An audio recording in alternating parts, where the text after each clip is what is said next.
acho que a gente caminha naquela linha tênue entre a modernidade, né, e os gostos dos tempos atuais. Sim. E a tradição. É. Então a gente precisa equilibrar a música também com a mensagem do evangelho, Claro. que ela é essencial para a música. Porque sem o evangelho também a música ela fica vazia, ela não tem mensagem. Claro. Né? E quando a gente fala de música, a gente também fala a respeito daquilo de quem Deus é para nós. Sim, sim. Agora, uma pergunta que fizeram nesse contexto. Como é que a gente atualiza o louvor sem perder a sacralidade e o evangelho nas letras? Então, a atualização da música, ela passa mesmo pelo processo musical em si, né? Ele é um processo que vai se tocar, e isso a igreja sempre soube fazer, né? E como eu disse, eu também sou de uma geração que fez isso, né?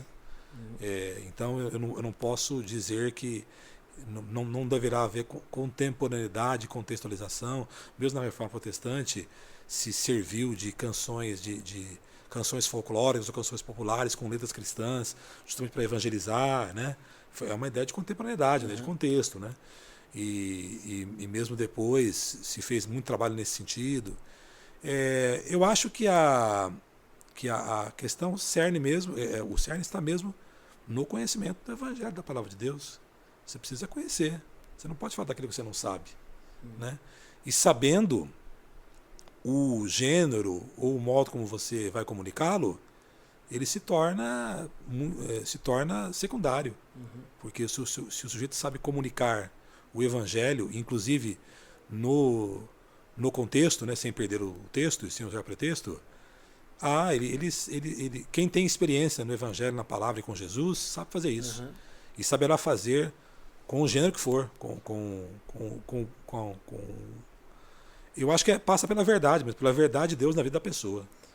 O sujeito tem que ter tido a experiência com Jesus e tem que ter a convivência com ele frequente na leitura da palavra e na oração, na espiritualidade e na disciplina, né, no sentido de ser discípulo de Cristo, né, para poder trazer isso para as letras. Senão ninguém fará isso sem. Agora, o gênero, o que vai usar, né, aí cada um faz conforme a sua inspiração, a sua... Mas a verdade está no Evangelho, é conhecer Jesus, não tem jeito. Né? E aí você tocou num ponto muito importante, que é a vida do ministro de louvor. Para você, como músico, como é que deve ser a vida do músico e do ministro de louvor? Porque quando a gente olha para as igrejas, um dos ministérios mais atacados é o ministério de louvor. Como é que você enxerga, então, a vida do músico e do ministro de louvor? Como é que ela deve caminhar? Então, a vida do músico de louvor deve caminhar como a vida do crente deve caminhar, né?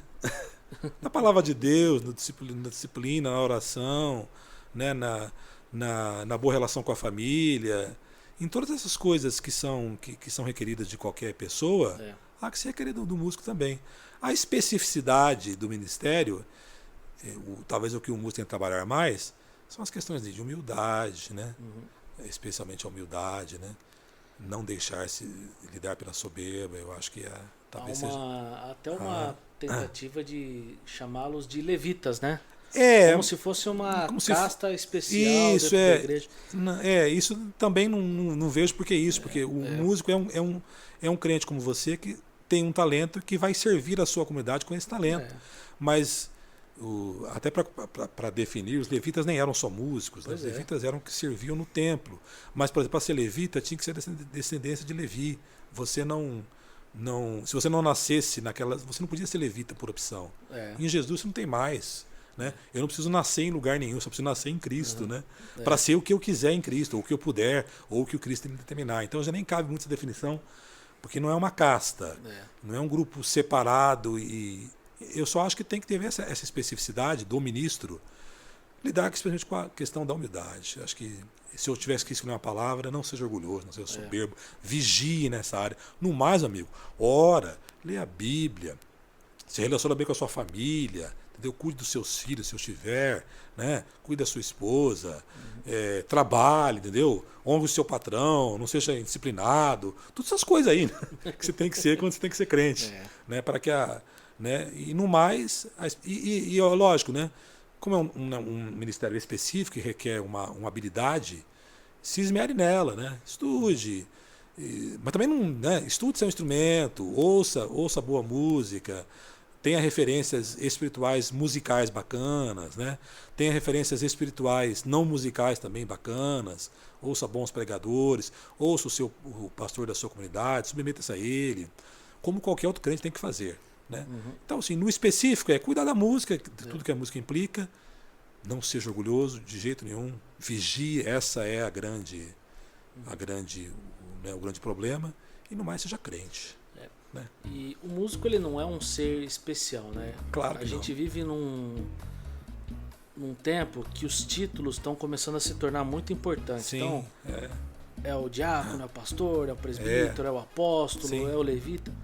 Mas na verdade, dentro da comunidade cristã, nós somos todos servos. Claro. Nós estamos para servir uns aos outros, né? Claro. Agora,